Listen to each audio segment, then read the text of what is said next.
I'm here to spread the gospel that are the classics. GTA San Andreas. Oh yeah, hell yeah. Mafia. Yeah, amazing. I didn't play it. Corey in the house. You didn't have a Nintendo in the house back then? That was Nintendo. That was a game? Oh, Candy Crush. What What the fuck? What is What are you talking talking about? about? A Playboy Mansion on the PS2. Oh yeah, amazing. Best game. Game of the year. Perfect. Sleeping Dogs. Underrated. Amazing. They Killed it off Underrated. unjustly. Well, brothers, I'm here with Sleeping Dogs. Sleeping Dogs is actually here next to me. They're on the mic also. You can't hear them because it is a game cover, but they're here with. I am here with Sleeping Dogs. Can I get a hallelujah? Hallelujah. Sleeping Dogs. So we start with the camera looking over this back alley of an already shady market. The only way it could be sketchy if there was no security, but rest assured there is. In fact, there's a whole police van over yonder spying on us because this is a drug bust. Or it would be if it wasn't for some random underpaid officer rushing to botch the deal. Like, bro, do you make some sort of commission off of every deal you break up?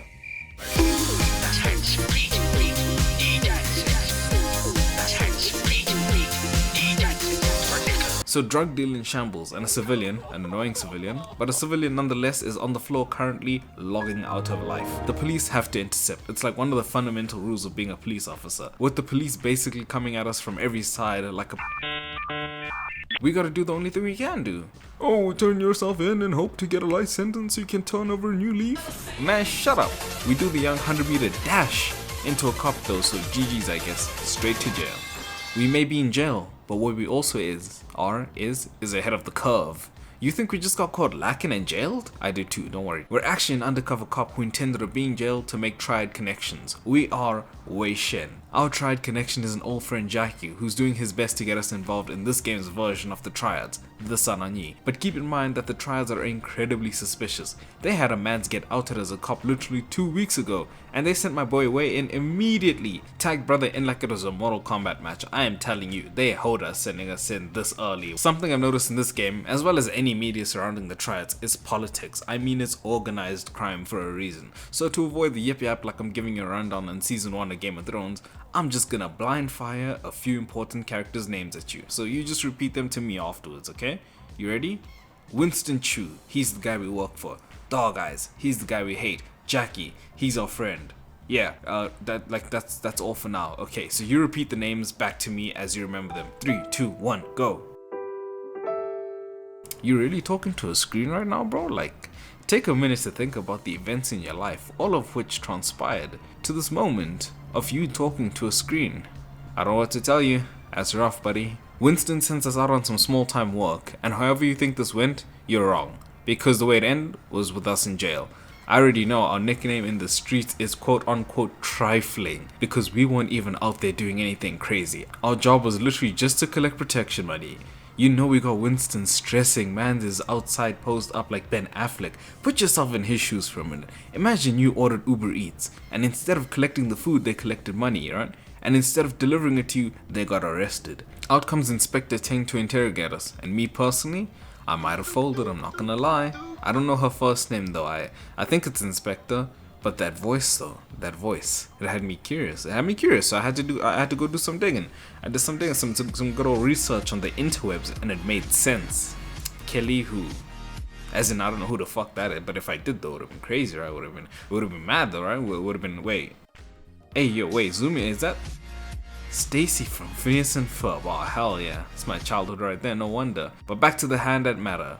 Our superior officer Pendrew tells her we are undercover, and she does not just let us go free, she gives us her number. I'm here thinking, damn, we already in. But no, she just wants us to do cop work, you know, our job, taking down drug dealers. At some point we even meet Emma Stone, show her around the city a little bit, take her to a dojo where she basically learns how to throw a punch, which is kinda useless when petty thugs be out here dual-wielding cleavers like Kratos. Yes, I know Kratos' weapons technically aren't cleavers. The sensei starts yapping about how he had jade statues like, for some reason I can't explain, once you'd gone there was never an honest word, but that was when I ruled the world. What the hell are you, what are you doing? Oh no, I'm just trying to make it more interesting, you know, I figured like you'd be more inclined if I sang it to you, you know, like how they did in those Disney movies. No. Cool. I don't even want to do that anyways. I don't even care. He was basically telling us about collectibles in the game, but these were actually pretty useful because unlike in other games, these collectibles don't make me envious of the Kurt Cobain POV.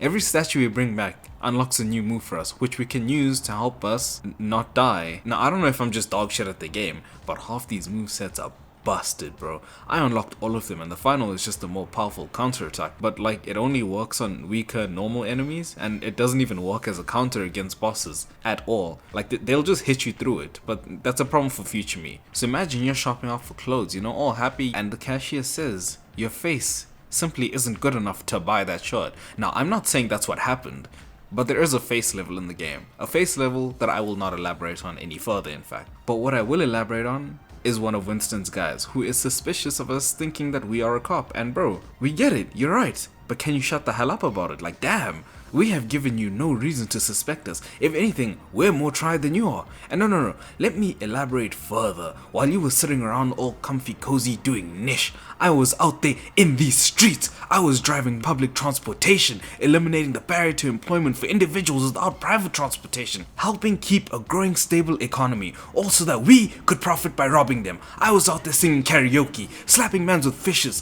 throwing mans into aquariums, slapping another mans with fishes, drowning guys in toilet bowls. Do you know how hard it is to drown a man in a toilet bowl? No, because all you do is stand there whining and crying wolf. Now granted, you're right for crying wolf. You are correct. I will not hold you. But I have been a vital member since I first joined 2 days ago. With all of the stuff that I said earlier, Way's handler catches wind of this and rightfully steps in. You cannot just murder a man in a toilet and not have that come with some repercussions, be it a plumbing bowl or a lecture. We get more work for the police though. I did the side quests for me and for her.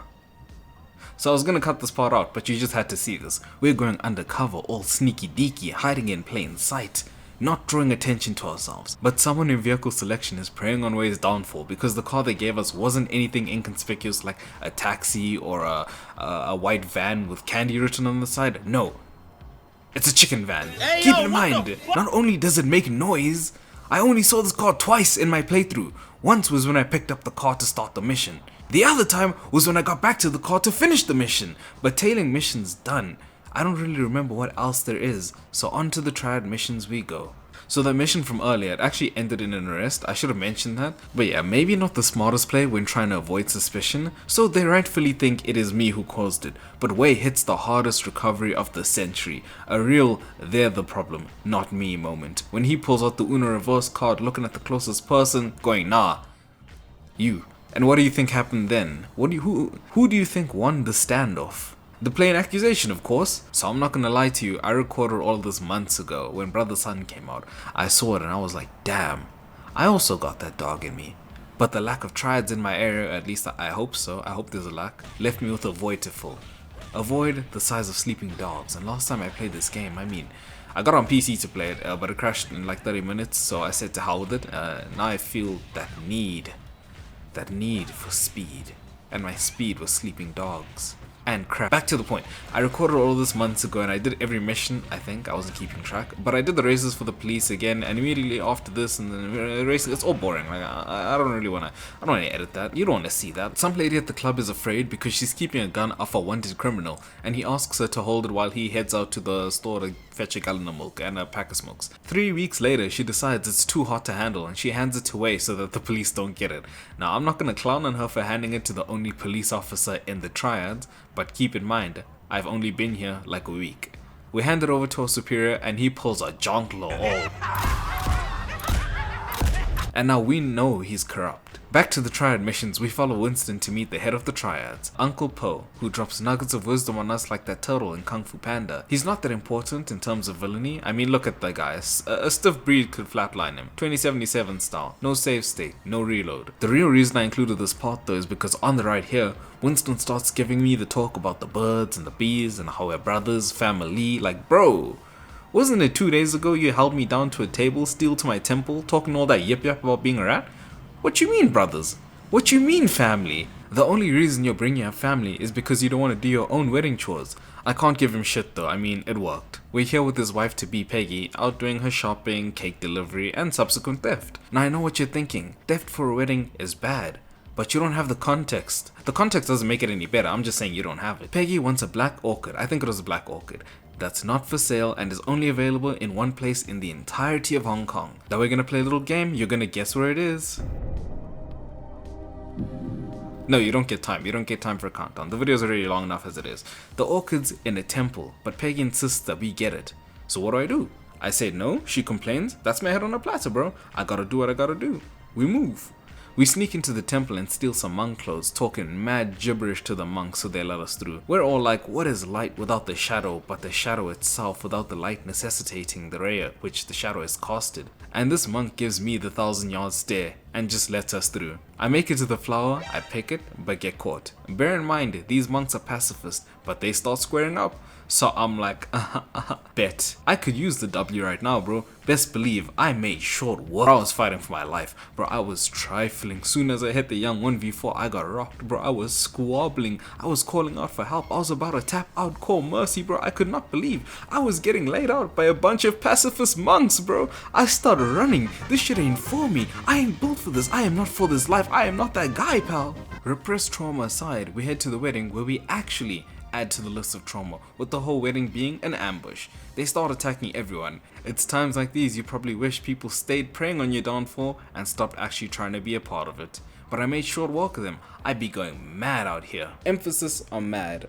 I said I'd be going mad, not fast, because by the time I got there, they done killed the bride, the groom, the guests, and they shot Uncle Po.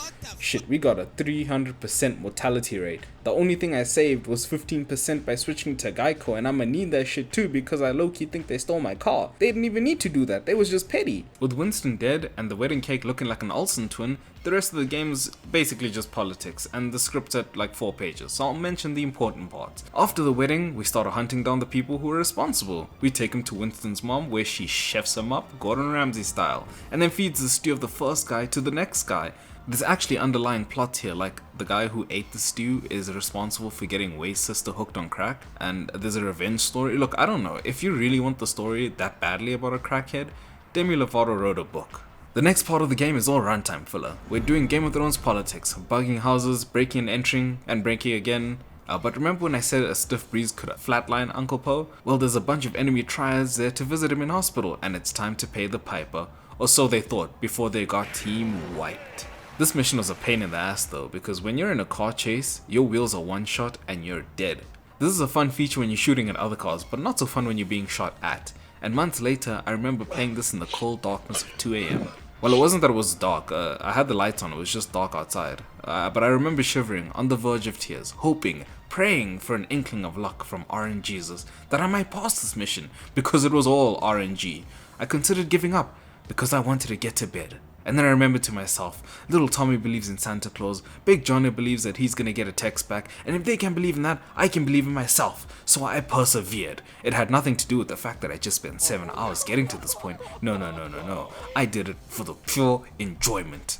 So regardless of us saving Uncle Po, he still died, which in a grand sense makes all our effort and all those retries pretty useless.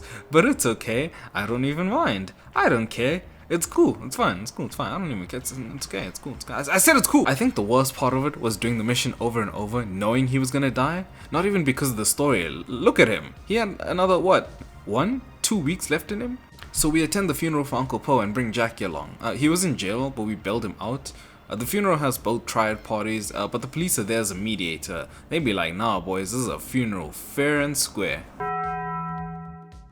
During the funeral though, everyone starts arguing about who the new leader is, and because Wei sided with a woman, Broken Nose Zhang, who's actually my favorite, but her missions were boring and not too interesting to mention. Because of this, another big name, Big Smiley, decides to kidnap our friend. Like, there are levels of reactions. When someone disagrees with you, how do you jump to kidnapping their best friend? Was there nobody in his gang with the same thought, like, hey, maybe kidnapping this random guy isn't the way to go? Because think about it, what good would that have actually done if Wei just forgot about Jackie? Needless to say, we go and rescue Jackie, and we get walked into a trap. They got the drop on us. It's a 10v1 situation, and they still lost, bro. Straight garbage goons. They also torched my car, but it was a taxi I stole since I was too lazy to fetch my own. So I don't know what the reasoning was there. Like, Geico isn't gonna cover this one, but it's also more the taxi driver's issue than it is mine. So we do find Jackie later though, and for a man who's been basically buried alive, he looks pretty well. He's doing pretty good. I don't know if he knows this, but he is the key to helping end the internal war. He could just get Big Smiley taken off the map by saying what he did. He doesn't even have to make a scene. Just hit him up on the good old WeChat like, hey, Lee's got a few screws loose, you know? They won't even hesitate to question him. They'll just kill him. I mean, that's what they were gonna do to me. But despite all of this, he doesn't want to tell them. He wants to keep it to himself and go take a walk. Alone. I don't know why he would want to walk alone, but hey, it is what it is. The very next day, things take a wildly unexpected turn when we show up to meet Jackie and he's actually been executed. Oh no. Who would have seen this coming? Alright, I give shit to it now because I played the game before, but the first time, best believe my reaction was vastly different to how it is now. I remember it was nighttime and I was finishing the game. I was too dumb to understand the story. I thought he'd just be okay. And when I went to see him and I saw him, I almost had tears running down my eyes like... I was feeling the anger. I probably took a solid 10 years off my controller's attack buttons, making sure those heavy hits were hitting. They got a 2-for-1 special in a way though, I can't lie, because they got the drop on him. And bro wakes up strapped to a chair in a skyscraper, basically getting tortured. This ain't like 50 Shades of Way or something either. There are no safe words here. Way Superior blew his cover for not leaving the operation as told, but Half Dead Way is an absolute menace. The environmental takedowns here were the most brutal. Bro had a bone to pick and he was picking it. He was basically Black Suit Spider-Man, tanking anything and everything in his path. And now it was time to end Big Smile Lee in a fiery battle.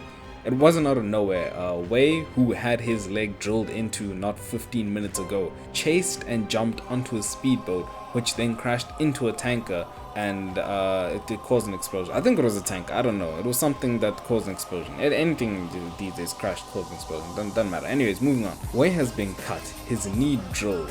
He's been shot in the shoulder point blank by a shotgun. But he's hitting that Elton John, I'm still standing.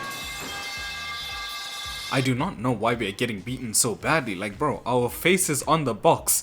It is on the box. Oh, also, I made sure to get a pork bun because you know how the saying goes. A man who never eats pork buns is never a whole man. I don't know when I got it, so I'll probably just slot this little piece in wherever it makes sense in the video, I guess. Lee is working hard trying to kill Way, but in the end, that ice chipper worked harder, so Way shoves Big Smile Lee right on into it. We get told that the superior Pendrew who ratted us out got promoted, but Jang, my favorite leader, gives us proof of Pendrew's corruption and video proof that he killed Uncle Po. This was before deepfake technology, AI girlfriend, so there was no blaming ChatGPT. It was clear cut and dry. So he goes into jail, Jang decides to let us live, Teng has a speech where she's like, you know, I voiced Stacy in Phineas and Ferb, and the credits roll. That's game.